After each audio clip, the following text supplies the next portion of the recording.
Iran और America के एक दूसरे पर फिर हमले। अमेरिका ने हमलों की एक और लहर मुकम्मल कर दी। 7 घंटे तवील फजाई ऑपरेशन, 7 ईरानी फौजियों समेत 35 शहीद, 300 से ज़ायद शहरी जख्मी हो गए। ईरान के साहिली इलाकों के करीब दर्जनों फौजी अहदाफ निशाना बनाए गए।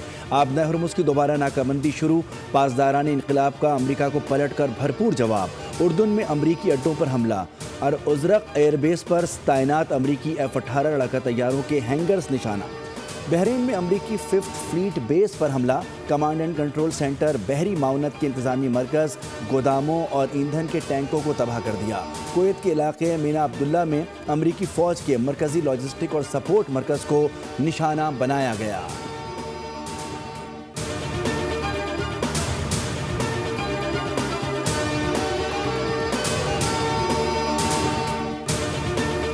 जब तक हमले रोकने का ना कहूँ, ईरान पर कार्रवाइयाँ जारी रहनी चाहिए। अमरीकी सदर डोनाल्ड ट्रंप की ईरान को मजीद सख्त धमकियाँ। कहा कि मुआहदा ना हुआ तो ईरानी बिजली घर और पुल अगला हदफ होंगे। ईरान में जंग लड़ने की सलाहियत मांद पड़ गई है। आबना हुर्मुज़ खुली रहेगी। सिर्फ ईरानी जहाज़ों या ग्राहकों के जहाज़ों की आमदोरफ्त को रोका जाएगा।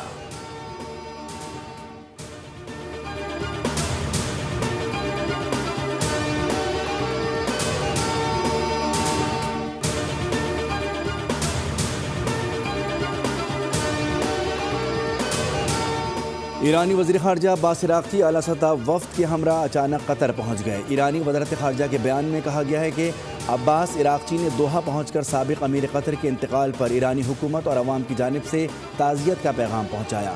उधर ईरानी स्पीकर पार्लियामेंट बाकर कालिबाफ ने कहा है कि ईरान को मकासद के हुसूल के लिए मुज़ाकरात और जंग में तवाज़ुन रखना होगा। ईरान ने कभी जंग को खुशामदीद नहीं कहा और ना ही अब कहता है, लेकिन हमें हमेशा हमेशा जंग के लिए तैयार रहना होगा।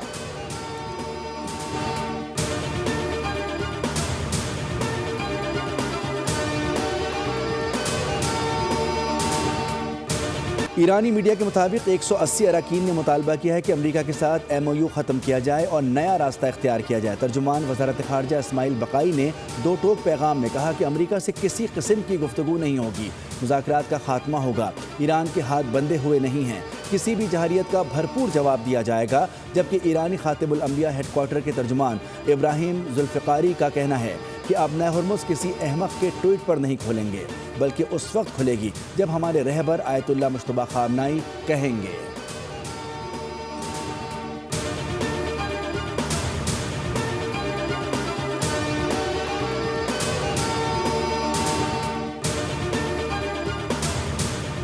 अमेरिका ईरान कशीदगी के बायस आलमी मार्केट में खाम तेल की कीमतों में बड़ी कमी। ब्रेंट खाम तेल कम होकर $85 फ़ी बैरल, जबकि अमरीकी वेस्ट टेक्सास इंटरमीडिएट $80 फ़ी बैरल हो गया। मरबान क्रूड की कीमत में 2.5% कमी, $78 फ़ी बैरल हो गया।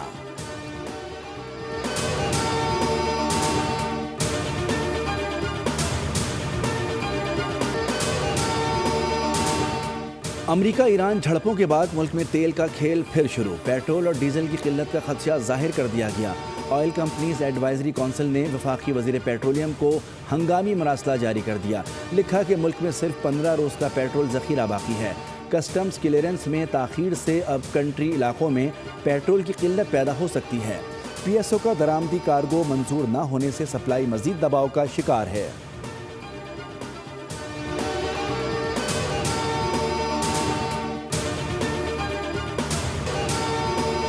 ये सारा का सारा जो भी पीछे सिलसिला है, जो स्टॉक वाला जो मामला है, ये आई गेस कि सारी की सारी गेम्स हैं।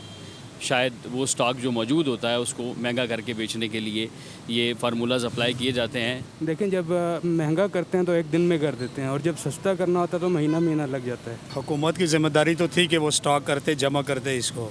ये भी झूठ कह रहे हैं, इनके पास पेट्रोल है। हम जो है ना, अगर हमारे यहाँ पे 600 रुपये लीटर भी पेट्रोल हो रहा है तो हमारा पहिया चल रहा है। सिर्फ 2-4 दिन जो है ना, ये कौम अपना पहिया जाम हड़ताल कौम करे, सारे मोटरसाइकिल बंद कर दे, सारी गाड़ियाँ बंद कर दे, ना निकले। ऑयल मार्केटिंग कंपनीज की जानिब से पेट्रोल की किल्लत का खदशा, अवाम का रद्द अमल भी आ गया। बोल से गुफ्तगू में कहा कि पेट्रोल बहरान को जवाज़ बनाकर एक बार फिर पेट्रोल की कीमतों में इजाफे की तैयारी की जा रही है। हम पहले ही महंगाई की चक्की में पिसे हुए हैं।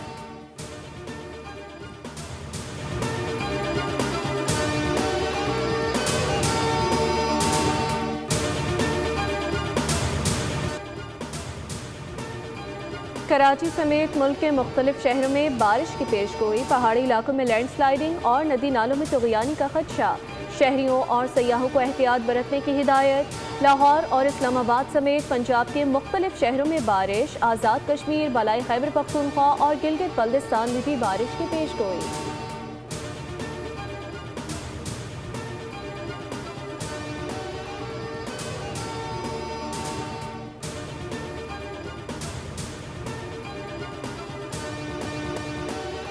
अपने माथे का झूमर समझते हैं। उन शहीदों के खून की वजह से आज वतन अजीज पाकिस्तान को अल्लाह ने वो मकाम दिया है कि पूरी दुनिया पाकिस्तान की तरफ देख रही है। मैं माफ़ी मांगता हूँ उन शुहदा के बच्चों और अहले खाना से जिनको आना पड़ा कि वो आके कहे सोशल मीडिया पर कि हमारे बच्चों की तौहीन ना करो, हम जिंदा हैं अल्हम्दुलिल्लाह, किसी को अपने शुहदा की तौहीन नहीं करने देगी। दहशतगर्द मुल्क के अमन के दुश्मन हैं। सिक्योरिटी फोर्सेस की कुर्बानियों पर कोई समझौता नहीं हो सकता। कराची में वज़ीर आला सिंध मुराद अली शाह और हाफिज ताहिर अशरफी की मुश्तरका प्रेस कॉन्फ्रेंस। हाफिज ताहिर अशरफी शोहदा की बात करते हुए ज़ब्त बरकरार न रख सके। वज़ीर आला सिंध ने कहा कि वफाकी और सूबाई हुकूमतें, उलमा और अक़लियती नुमाइंदे मिलकर पाकिस्तान को अमन का गहवारा बनाएंगे। शुरका ने शोहदा को खराज अक़ीदत पेश करते हुए कौमी इत्तेहाद और अमन के फ़रोग़ पर जोर दिया।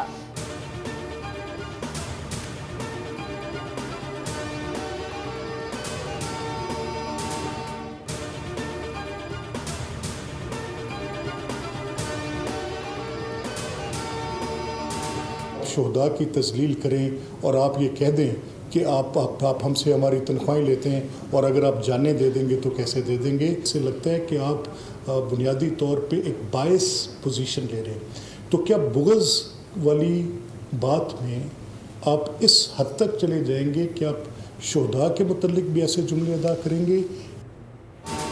मौलाना के बयान पर अफसोस है। पाकिस्तान का अमन सिक्योरिटी फोर्सेस के शहीदों की मरहून मिन्नत है।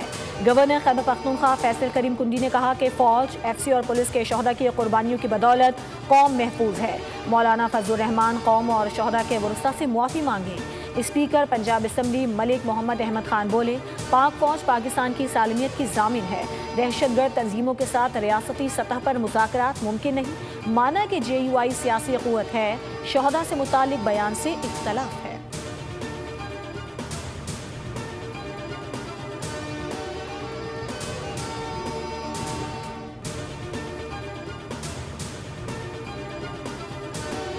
अगर पाकिस्तान के ख़िलाफ़, पाकिस्तान के फ़ौज के ख़िलाफ़, हमारे उन सिपाहियों के ख़िलाफ़ कोई बात करेगा तो हमें ये बर्दाश्त नहीं कर सकते हैं। आलमी सतह की साजिशें चल रही हैं और उन तमाम साजिशों में पाकिस्तान का जो किरदार है, हमारा फील्ड मार्शल का जो किरदार है, वो आपके सामने है। इज़राइल की साजिश है ईरान के ख़िलाफ़, तो वहाँ पाकिस्तान अपना किरदार अदा कर रहा है। भारत के हमला को जवाब देना है तो पाकिस्तान उस हमला का जवाब दे रहा है। पाक फ़ौज हमारी रेड लाइन है, इनके खिलाफ कोई बात बर्दाश्त नहीं। पाकिस्तान फील्ड मार्शल की क़यादत में भारत और इजराइल को जवाब दे रहा है। Chairman Peoples Party Bilawal Bhutto Zardari का मुजफ्फराबाद में ओहदेदारान और टिकट होल्डर्स के इजलास से खिताब। कहा, मोदी सिंध तास को बतौर हथियार इस्तेमाल कर रहा है तो हम और हमारी अफवाज तैयार हैं। अफवाज पाकिस्तान ने 1 साल पहले मोदी को इबरतनाक शिकस्त दी। उन्होंने कहा कि नहीं चाहते कि आज़ाद कश्मीर में दहशतगर्दी की सियासत परवान चढ़े। कराची में बानी MQM की सियासत ने अवाम का जीना हराम कर दिया था।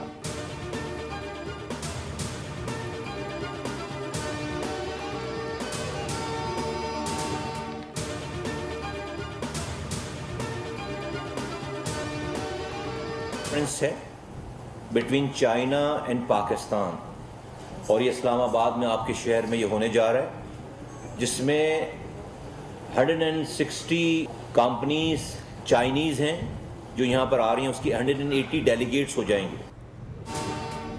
खत्ते में अमन के लिए पाकिस्तान के किरदार को दुनिया तस्लीम करती है। हुकूमत ने बेहतरीन बजट पेश किया।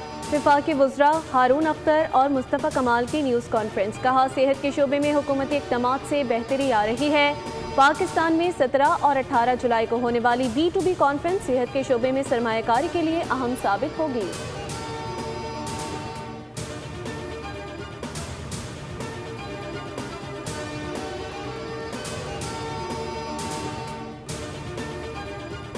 बलूचिस्तान में ऑपरेशन शाबान के तहत सिक्योरिटी फोर्सेस की कामयाब कार्रवाइयाँ। ताज़ा ऑपरेशन में मजीद 3 दहशतगर्द हलाक कर दिए गए। सिक्योरिटी ज़राए के मुताबिक ऑपरेशन शाबान में हलाक दहशतगर्दों की तादाद 88, जबकि 5 जुलाई से मुख्तलिफ कार्रवाइयों में मजमूई तादाद 126 हो गई। पाक फौज, FC और पुलिस की मुश्तरका कार्रवाइयाँ मुख्तलिफ इलाकों में जारी हैं।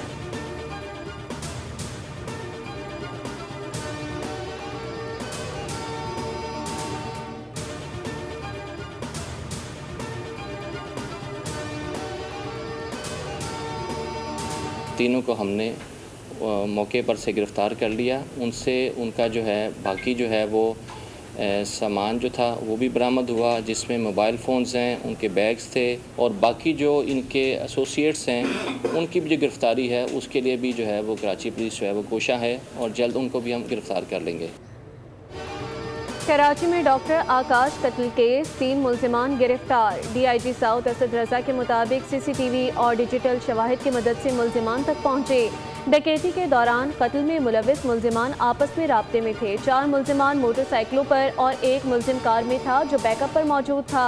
गिरफ्तार मुल्जिमान में रामचंद उर्फ आमान, अनिल मर्चेंट, सुरेश उर्फ सागर शामिल हैं। मुल्जिमान से कार, असलहा और नकदी बरामद। रवां साल डकैती के दौरान कत्ल के 85% मुकदमात हासिल किए जा चुके।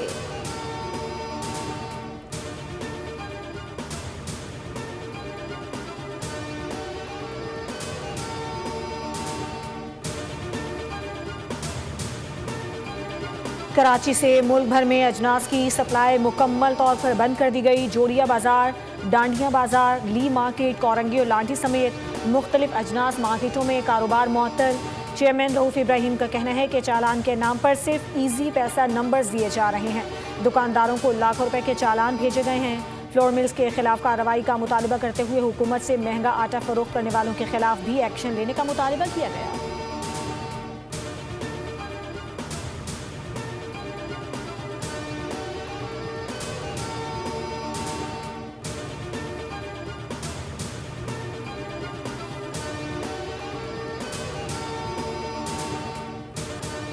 स्पेन की 16 बरस बाद फीफा वर्ल्ड कप के फाइनल में रसाई। डेलिस में पहले सेमीफाइनल में फेवरेट फ्रांस को 2-0 से ज़ेर किया।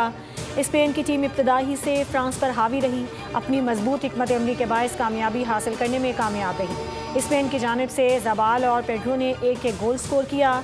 एम्बापे और डेम्बेले का जादू ना चल सका। फाइनल की हैट्रिक मुकम्मल न होने पर फ्रेंच खिलाड़ी और फैंस रो पड़े।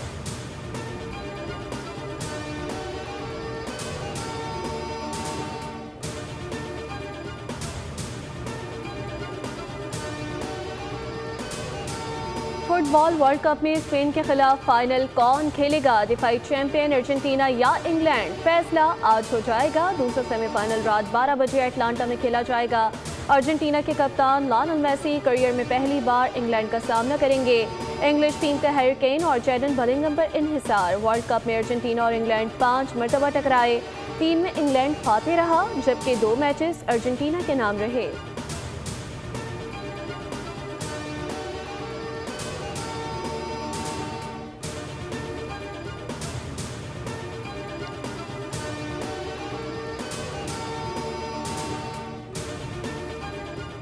वर्ल्ड कप सेमीफाइनल में स्पेन की फतह मद्दाहों का दीवानावार जश्न। दिल्ली समेत बार्सिलोना, मैड्रिड और स्पेन के दीगर शहरों में मद्दाह सड़कों पर निकल आए, शोर शराबा, हल्ला गुल्ला किया। स्पेन का परचम थामे फैंस ने फाइनल तक रसाई का भरपूर जश्न मनाया।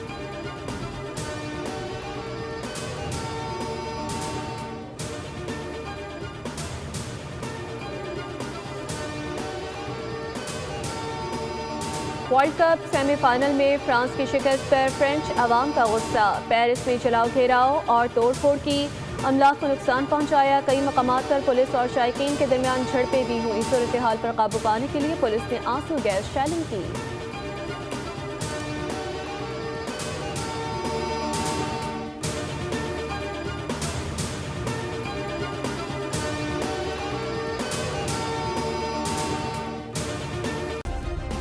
सब्सक्राइब करें और बेल दबाएं ताकि कोई खबर रह न जाए।